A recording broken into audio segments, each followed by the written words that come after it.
Bienvenidos al Rosco Constitucional. Hoy día vamos a hablar de bicameralismo asimétrico. Nos acompaña Francisco Torres, abogado y asesor jurídico y político de convencionales constituyentes, y Juan Carlos Gasmuri, abogado de Acción Jurídica Chile y ex candidato a alcalde por la comuna de Independencia. Los sistemas políticos suelen distribuir el poder del Estado en tres órganos: el ejecutivo, presidente, legislativo, parlamentarios y judicial, jueces. Los parlamentos pueden ser bicamerales, es decir, hay dos cámaras, como en Estados Unidos; unicamerales, una cámara, como en Ecuador; o bicamerales asimétricos, que es cuando hay dos cámaras que poseen poderes diferenciados, como ocurre en Australia. En la actualidad, el poder legislativo de Chile es bicameral. Las cámaras son el Senado y la Cámara de Diputadas y Diputados. Ellas funcionan en una lógica de bicameralismo simétrico, es decir, ambas tienen similares atribuciones sobre materias legislativas. De este modo, los proyectos de ley deben ser aprobados por ambas cámaras para que dicho proyecto pueda ser efectivamente promulgado. La propuesta de la nueva Constitución elimina al Senado y lo sustituye por una cámara llamada Cámara de las Regiones. Por otra parte, la Cámara de Diputadas y Diputados cambia de nombre y pasa a llamarse Congreso de Diputadas y Diputados. Finalmente, ambas cámaras, la Cámara Regional y el Congreso de Diputadas y Diputados, funcionarán de manera asimétrica, puesto que una de ellas, la Cámara de las Regiones, será más débil. Así, por ejemplo, algunos proyectos de ley solamente podrán aprobarse por el Congreso de Diputadas y Diputados, y otros, llamados de acuerdo regional, requerirán la aprobación de ambas. Francisco, ¿cuáles son los beneficios que tiene este bicameralismo asimétrico respecto a lo que tenemos hoy en día? No, gracias, Diego, por la pregunta. Creo que es muy importante el tema, ya que atienda a la esencia, digamos, de la democracia en el sentido orgánico de cuál es el órgano que viene a representar como la diversidad y la sociedad diversa. Y en ese sentido creo que los beneficios de este cambio, justamente esta transición desde un Senado hacia una Cámara de las Regiones. ¿Y qué significa eso? Que hoy en día tenemos dos cámaras que son completamente simétricas, es decir, en lo que tiene relación con la tramitación de leyes, tienen básicamente las mismas funciones, las mismas atribuciones. La diferencia, ¿cierto?, es que la Cámara tiene 155 y los otros tienen 50, ¿cierto? Y ahí se produce un cálculo matemático que se pasó, ¿cierto?, colado, porque en el fondo no responde efectivamente a una lógica de esta diferencia, ¿ya? Y los países que tienen bicameralismo, por lo general, tienen una razón de ser de por qué tienen dos cámaras, ¿ya? Y ese es el factor que a juicio, ¿cierto?, de un debate democrático, se ha estimado que el sistema actual que tenemos no lo tiene.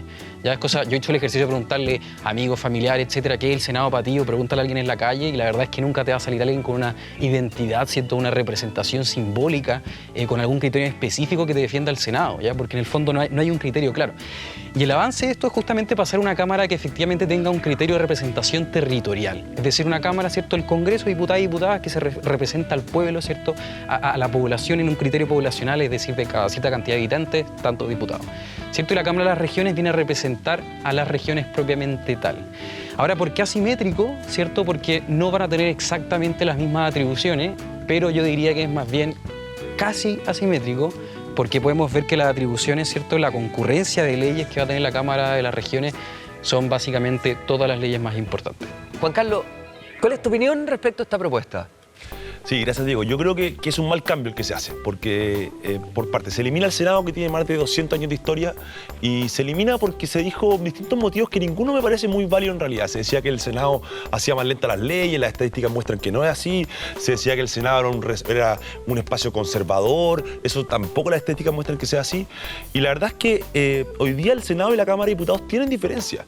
Sobre todo, por ejemplo, que los senadores duran 8 años y se renuevan por mitades. Eso es súper importante porque le da estabilidad a las políticas públicas. No cambia todo con el gobierno que cambia cada 4 años. Y eso hoy día se elimina por una Cámara de las Regiones que dura 4 años, todos se cambian cada 4 años, que yo creo que tiene pocas atribuciones al lado del Congreso de los Diputados y Diputadas que se crea. Yo creo que hoy día, más que un bicameralismo asimétrico, se avanza hacia una especie de Congreso unicameral. De hecho, se llama Congreso de las Diputadas y Diputados, lo que es la Cámara de Diputados. Por ejemplo, temas súper importantes como la seguridad social, las pensiones, el derecho al trabajo, todo eso lo puede legislar el Congreso de Diputadas y Diputados sin preguntar a la Cámara de las Regiones. Y es más, todos los proyectos de ley parten necesariamente, van a partir con este borrador por la Cámara de Diputados, por el Congreso de Diputadas y Diputados. Y eso hace que, esta nueva Cámara de las Regiones no pueda haber ningún proyecto de ley si es que la Cámara de Diputados no se lo manda antes. Entonces, si me preguntan a mí, esto es una mala idea, y en general, y con esto termino, Diego, los sistemas presidencialistas que tienen un Congreso unicameral no funcionan bien.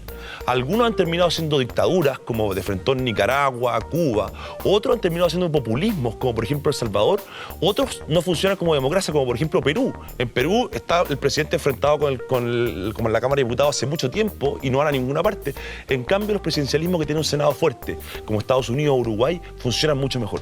Juan Carlos, la pregunta que me surge es ¿por qué seguir defendiendo el Senado, que como algunos dicen, ha frenado históricamente las demandas sociales? Es que ahí hay algo que no es del todo cierto. Se ha demostrado incluso que de repente el Senado tramita más rápido que la Cámara de Diputados algunos proyectos. El punto es que el Senado tiene esa capacidad de no siempre responder a lo que es más popular en el momento, porque la mitad de sus integrantes no se reelige inmediatamente, y eso también es bueno que haya esa mezcla. El problema cuando se genera una Cámara muy poderosa es que se generan dos posibilidades: que el presidente tenga mayoría, en cuyo caso puede desarmar casi todas las instituciones, o que se esté enfrentado, en cuyo caso hay inmovilidad de las políticas públicas. Por eso es bueno que hayan tres: Senado, Cámara de Diputados y presidente. Porque si el presidente tiene mayoría en una, probablemente tiene un contrapeso en la otra. O si está enfrentado con una, puede buscar apoyo en la otra. Se divide el poder, que eso es lo que busca la democracia finalmente. Dividir el poder para que finalmente nadie se lleve la pelota para la casa. Y Francisco, ¿tú estás de acuerdo con lo que afirma Juan Carlos?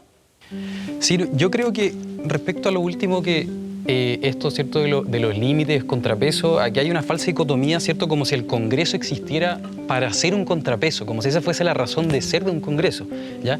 Y ahí yo, ¿cierto?, discrepo, y hay toda una historia universal que dice lo contrario. Los Congresos existen para representar a los pueblos, ¿cierto?, a la ciudadanía.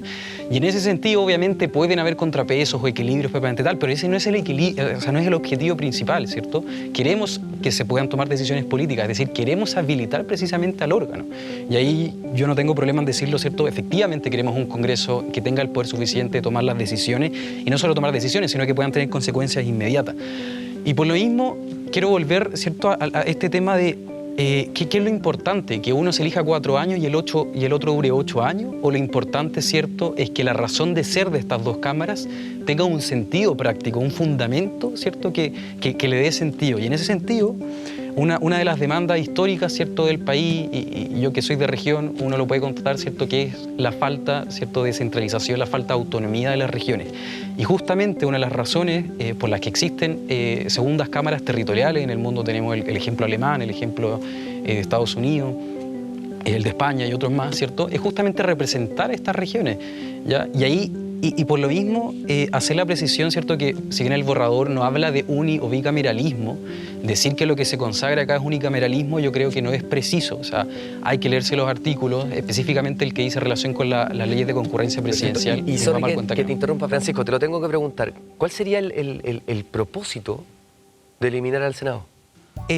Claro, efectivamente el Senado deja de existir como tal, pero no viene a ser una eliminación, ¿cierto?, de esta segunda cámara propiamente tal, sino que más bien una precisión, una adecuación. Ya es darle un mayor sentido al hecho de que vamos a tener dos cámaras dentro de un Congreso. O sea, ya tenemos un órgano habilitado para tomar decisiones políticas, si va a estar dividido en dos grupos que respondan a criterios distintos. Y hoy en día el Senado no está cumpliendo ese rol. Yo creo que hoy día efectivamente el Senado no es completamente territorial en su lógica, porque hay algunas regiones como la Peruviana que tienen un poco más de senadores que otras regiones, pero es mucho más territorial que la Cámara de Diputados. El punto es que, de hecho, ojalá avanzara a mí me hubiera gustado un Senado completamente territorial, 2 senadores por cada región, listo. El punto es que si bien eso se podía modificar, no veía yo la lógica de eliminar el Senado, porque igual el Senado hoy día tiene una lógica más regional que la Cámara de Diputados. Y por ejemplo, en temas de seguridad social, que es tan importante como las pensiones, la posibilidad de que esta Cámara en las regiones le ponga esa impronta regional no va a estar, porque no se van a ver esos temas. Y yo creo que además hay otro, es verdad lo que decía Francisco, que el Parlamento no solamente tiene que hacer de contrapeso al presidente, sino que también representar. Sí, ambas funciones son importantes, pero yo creo que hoy día, lamentablemente, la de los contrapesos se pierde mucho. Bueno, agradecerles por venir, Francisco, Juan Carlos, y recordarle a la gente que este 4 de septiembre tiene que ir a votar, porque ustedes son los que deciden.